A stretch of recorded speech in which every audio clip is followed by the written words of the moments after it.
Om Namo Bhagavate Vasudevaya. Om Namo Bhagavate Vasudevaya. Om Namo Bhagavate Vasudevaya. So I just had a good morning walk. And you know, sometimes, okay, so years ago, there was a woman who seemed to be homeless. Some people might consider her to be an angel. And she was on the bus. She's talking to me and my friend. We were on our way to a Hare Krishna parade. And the lady got real excited when we told her we were going to the Hare Krishna parade. And she told us that, and she wasn't like a Hare Krishna devotee or nothing. Again, you could assume that she was either homeless or maybe even a little mentally off. I don't know. You know, just judging by outward appearance, this is what it would seem like. But this lady took the time to tell us that she was real happy, and she said, chanting Hare Krishna is like hitting the jackpot. She said it's like you really hit a spiritual jackpot, and she was really happy for us that we was actually going to the Hare Krishna parade. I might even mention this in a video years ago. And she was just real happy that we were going, and she said we need to see more of us there. She said we need to see more of us, like, you know, pointed to the skin color or whatever. She was like, you know, we need more of us because that's the spiritual jackpot, like it's the highest prize. And I can say that the Hare Krishna mantra has effect, and you can read up on the Hare Krishna mantra and you'll find out about the different effects. But sometimes when you're out there early, nature gives you gems, nature gives you jewels, just like the rising sun, right? The rising sun, this, I'm gonna use the word vitamins, but it's not the right word. But the rising sun has more vitamins in it than any other sun at any part of the day. Just like when a child is born, they get that breast milk from their mother, and that's the best meal you'll ever have in your life, is your first meal, which is your breast milk, because that first shot of breast milk is like getting a real vaccination, a real immunization, and whatever's in your mother, her strengths, her good qualities will also go into you when you drink that milk. So that first sun of the day is like breast milk, you know? And that's the kind of sun rays you want to get. I mean, even before the sun rises, ultraviolet rays bathe the planet. So before the sun rises is a good time for purification. That's why it's good to meditate. That's why it's good to fast and pray and do your salat, your martial arts, chant, whatever it is that you do, that you want to set for your day, you want to do it right before sunrise. So anyway, speaking of sunrise and speaking of times, when a person is chanting, when you're going out there and chanting and you see bushes and trees, what you're doing is, when the trees hear that, they might not understand what they're hearing. The plants might not understand. Just like a human could walk past somebody chanting Hare Krishna and have no idea what they're talking about when they say Hare Krishna, Krishna Krishna, Hare Hare, Hare Rama, Rama Rama, Hare Hare. You would have no idea what somebody is talking about, but it does have an effect on you because it's coming from the transcendental platform, not the mental or the subtle or the Akashic plane, Akashic realm, not the intellectual or the egoistic realm. None of these realms or these malkuts or these spheres of influence are where the Hare Krishna mantra comes from. It's originating from the original transcendental platform, so it has an effect.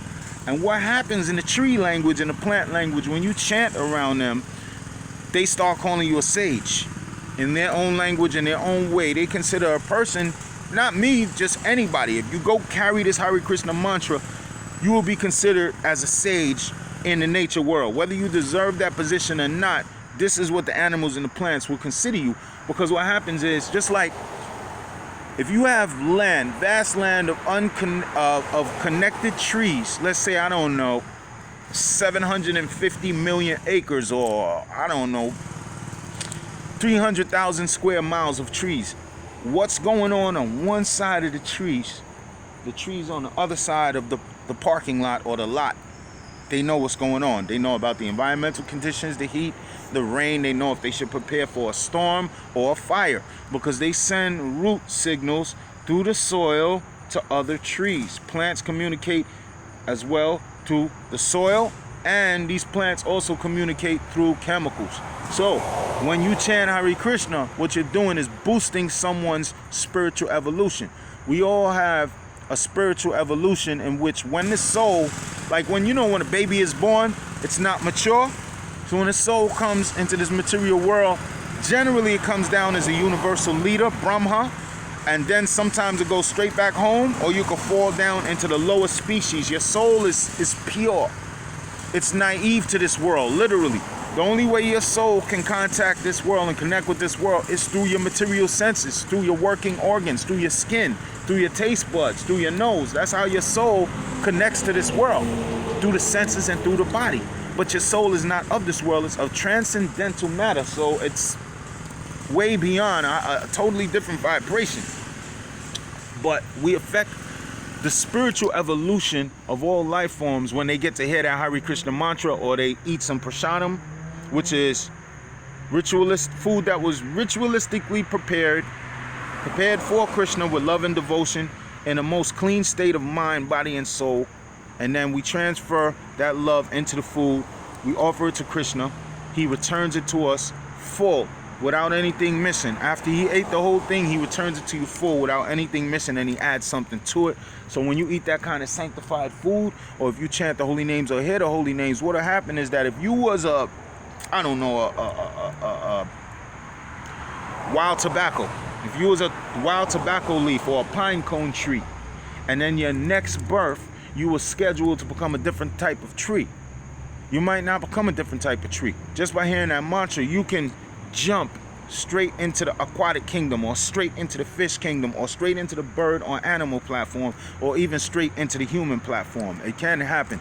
So just be aware that when you do chant the Hare Krishna mantra, you're affecting people on a level of which you have no idea, because again, most of us are on the mental platform, and our mind can only go but so far. And I'm gonna tell you something, if your mind even had no connection to the senses, your mind would be limited. If your mind didn't have this experience through taste and smell and sight and so on and so forth, your mind would be severely lacking in its ability to think. So we have to consider that if our mind is limited, we have no idea of how high or how beneficial things like chanting the holy names of the Lord is. So that's why I recommend it for this day and age, which is, we're going into the lotus age. It's the first time I heard that word, lotus age, instead of golden age, because what happens is the golden age was a time when there was no vice on earth, virtually no vice, and people lived extremely long, were extremely healthy, strong, had mental acuity way beyond what we have right now. Okay, that was the golden age. That was Satya Yuga. Satya Yuga lasts 1,728,000 years. The next age, vice was introduced. That's when sages would wear holy clothes, but they wouldn't be sages. They would just wear holy clothes and use that to gather divine information, or steal information, or to steal someone's power, much like what's happening today. And that was Treta Yuga. That's when that lasted 1,329,000 years. Please forgive me if I'm wrong, all right? Or 1,290,000 years, but I'm not sure. Don't quote me on that. The next age was Dwapara Yuga. Our lifespan really started to get real short in Dwapara Yuga. And there was even more vice. Now in the age of Kali Yuga, that's like, to be honest, 75% of the population or more is totally saturated with vice, and or we're seeking sense gratification, or we're totally illusion, and we have no desire whatsoever to learn about higher nature, higher reality, spiritual reality, and the science of God. That's the majority of the population today in Kali Yuga. Inside Kali Yuga, there will be a miniature golden age of about 10,000 years. Some people call it the age of Aquarius, but something more accurate, the only reason it's called the golden age, it's not really Satya Yuga. It's just that it was the age that was initiated by the avatar for this day and time. His name was Lord Chaitanya Mahaprabhu, who came about 550 years ago in Mayapur, India. So we're living in his age now, an age of transcendental awareness, reawakening and prosperity, transcendental prosperity, because it's real easy to get good benefits in this day and time. It's real easy. You know, just a little spiritual advancement. What's the word? The return is multiplied, increased, factored, exponentially. That's the word. So anything you do spiritual in this day and time, you get exponential reward. Okay, and Krishna, he also promises that he's going to reciprocate to whatever level that you surrender to him, right? So we're going into a little miniature golden age, or lotus age, and the proper Satya Yuga doesn't start for another 429,000 years. Now I just want to remind you that this is a special Kali Yuga. It is not a normal Kali Yuga. This is the Kali Yuga in which Lord Chaitanya appears, and he only appears once in a day of Brahma anyway. So the last time Lord Chaitanya appeared on this planet Earth was 800. Wait. The last time Lord Chaitanya appeared on this planet Earth was 8.64 billion years ago, plus 550 years. You could do the math. He was here. There should be records somewhere in the Akashic records. Some of y'all are real deep. Go ahead and tap into that. You know what I'm saying? Tap into the Akasha and see if what I'm saying, if it pans out. Because I don't speak of myself, I speak of the Father who sent me. All right? So, the Christian Bible will tell you, give you hints that if these days were not shortened, no flesh would make it. So we receive information that this is a special Kali Yuga, both from the Christians and from the Hindu side of things, or the Indian philosophies, that this is not a normal Kali Yuga. But if you want to live a little longer, or live a little stronger, or live a little healthier, I would suggest that you get up before the sunrise and try to let those first rays of the sun hit you. It will bring prosperity into your life. There is a reason why people get up and worship the sun. Back when I was following Dr. York, he taught us, because we were coming from an Islamic point of view, he taught us that people who worship the sun are basically devil worshippers. I don't believe that anymore. People who worship the sun have more knowledge and respect for nature than people who worship darkness or anything else. People who worship the sun are more enlightened. The last time I went to Jamaica was in 2001. Let me tell you something.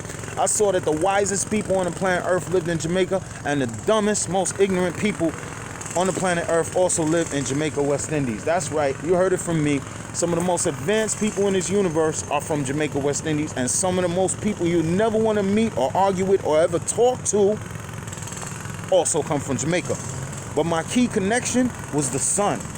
The way those people relate to the sun is a little different from how we relate to the sun over here. First of all, they up early roasting breadfruit before the sun rises. As soon as that rooster starts crowing, Jamaicans is out there. So their pineal gland is working, they eating.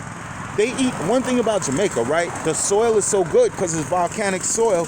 So you could bring tropical fruits and vegetables from around the world and it will prosper in the Jamaican environment. So that's why Jamaicans tend to be healthy and so long-lived. Because they're very, very fortunate, you know, and that's material good fortune. But this video is about spreading spiritual good fortune for the age of Kali Yuga to everybody. I just want you to benefit off the Hare Krishna mantra. I don't care what religion you want to believe in, or what your personal situation is, or what your race is, or how much money you got. I just want you to benefit off the Hare Krishna mantra the way somebody did it for me. So just send it forward. Investigate this mantra to find out more about the lotus age. And let's just make this world a more prosperous and better place, all right? Little children, don't litter and listen to your parents, all right? And with that, I would like to say, Hare Krishna, Krishna Krishna, Hare Hare, Hare Rama, Rama Rama, Hare Hare.